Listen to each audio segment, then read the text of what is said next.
Аавын хүү нэгэн доройцсон бол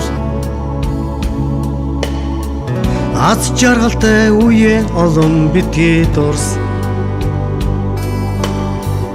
өссөн хүн өх ярвал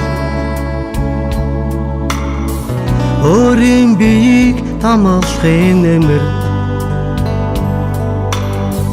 зов жаргалыг нэгэнд эдэлсэн бол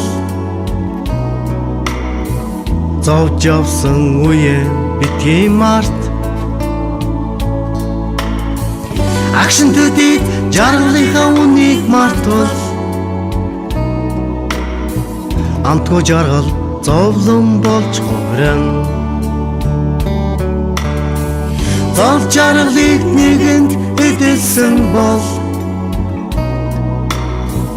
зовж явсан үе битгий март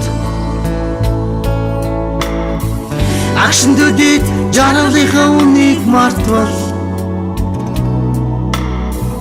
амтгүй жаргал зовлон болж хувран